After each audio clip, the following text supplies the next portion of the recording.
am back, sort of, basically, almost. It is still Sfirat HaOmer, so I'm still kind of on my down period, but I figured I would capture a video today because I'm actually about to hop on a Zoom with the Lunar project to talk about being a convert, and it's a juicy topic I know a lot of you guys on this channel have been very engaged with, so I figured I would do a little kind of side offshoot video based on the conversation as well. So I'm going to hop on the Zoom and then I will come back to you guys after it's done. So that's it. I just finished filming that. It was like a little bit over an hour. It was a conversation on Jewish identity from the perspective of Asian converts. So it's pretty niche, sort of, kind of, not really. But it was an interesting conversation. We covered a lot of stuff. We all talked about how we came to our conversion, situation. We talked a good amount about conversion status and denominations and all that kind of stuff. So I'm really excited to share that with you guys. I believe it's going to be coming out on May 20th. So check it out. I'm going to add that to my Lunar film project playlist if you guys want to check that out. It's a really good conversation.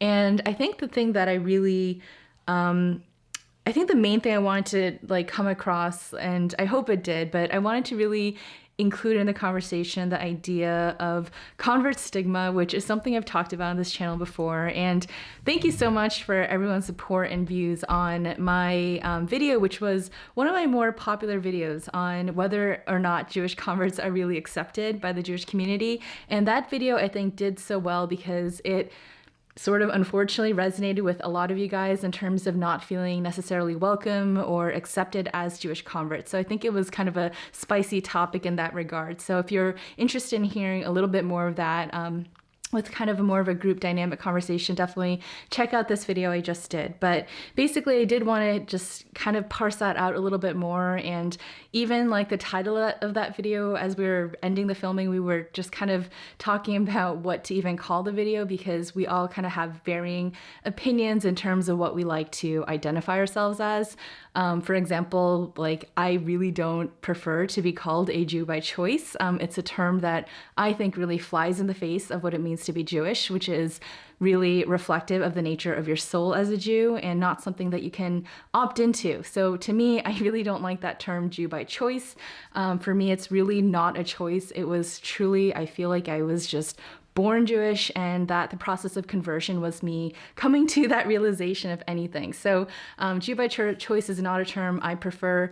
And on top of it, and I got into this in that video, I really feel like that's a term that, even though people are well-meaning when they use it and have really, taken pride in this term, I think the genesis of that term Jew by choice really comes from convert stigma, convert shame, and just treating the word convert like it's a dirty word, which unfortunately in many scenarios very much is. So that's the thing I'd really want to flip by having these conversations, by doing videos like these, and just airing out the fact that, being a convert is a very special, wonderful, celebratory thing. It's not something that we should be ashamed of, and God forbid it's not something that we should look down on other people for being. So I really want that to come through, and I really want that to come across in just all the conversations I have on this topic, and really in just the way that I embody Judaism, hopefully, because I really think that for me, something I really celebrate is the fact that I am a convert, and I think it's a great, it's a special thing that is the pathway to Judaism that Hashem granted me. So I'm really proud of that, and I cherish that.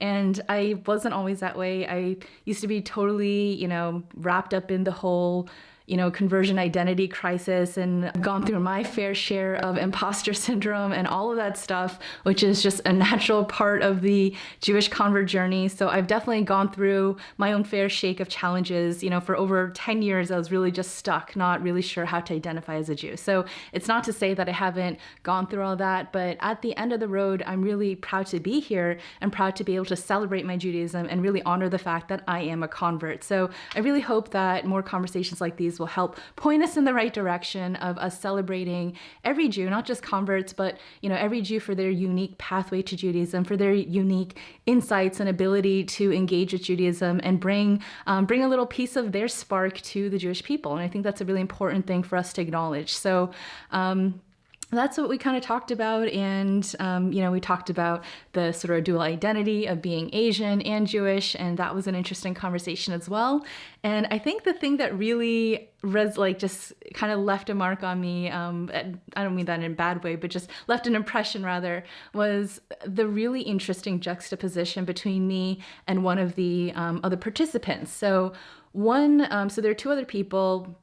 One of them was a Reform Jew, and the other was she identified as, so she had gone through an Orthodox conversion. She grew up in a not very religious but Jewish family, and eventually later, because she was adopted, decided to convert to Judaism, and she went through two conversions, one which was conservative, and then she kind of bumped it up and went into an Orthodox conversion, and is currently not really practicing Judaism, which I hope will change, but that's just kind of where she's at right now.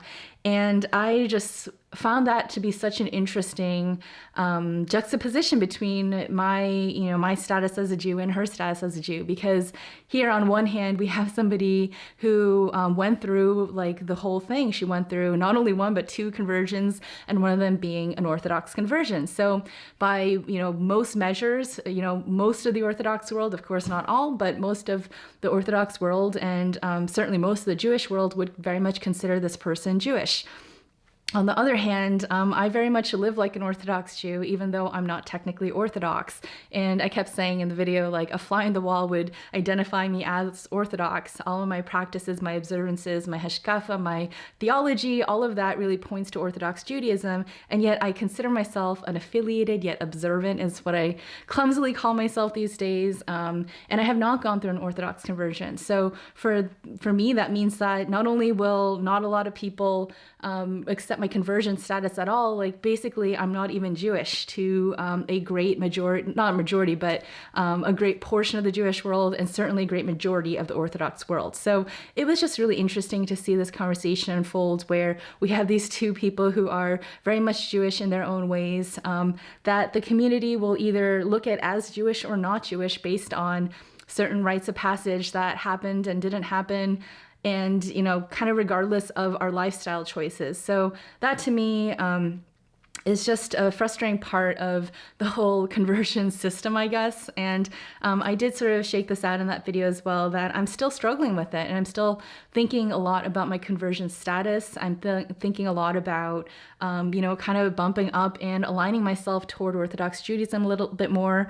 At the end of the day, it basically is what I am, except I can't quite say that. And, I struggle with even sharing this with you guys, because I don't want to feel like a sellout, because I know I've gotten a lot of compliments for my conversion video for really sticking to my guns and going through a conservative conversion at the time. Really swayed in part by my feeling of allyship toward the LGBTQ community, whom I very much support, as I support every Jew that exists. So that was part of that, that decision. And, that said, me really aligning with Orthodoxy doesn't have anything to do with me, changing my opinions or attitudes on the LGBTQ community. But for me, at the end of the day, it really just aligns more with my practices, my beliefs, my values, and literally all the teachers that I learn from come from that world. So for me, I just still feel quite a bit out of alignment. And I think that based on this conversation I just had with two other ladies who are also converts, one of them who had converted, I think like 25 or more years ago, it seems to be that this feeling of misalignment never quite, shakes off. And I think it is just this like evolving process of stepping more and more into alignment, into the type of Jew that you are, into the type of Jew that you want to be, that you aspire to be. So I'm still in that process very much. I feel like I'm a professional convert at this point, because I've been at it for like over 15 years, and I feel like I'm not done. So I feel like that was, just an interesting aspect of the conversation, and we'll see where that goes. But that's really been something that's weighing heavily on my mind. But in the meantime, I hope to just keep engaging with more people in conversations about conversion, and just doing my little part in the world to try to move the needle in the direction of us being more accepting and loving and welcoming of converts and of just Jewish conversion in general.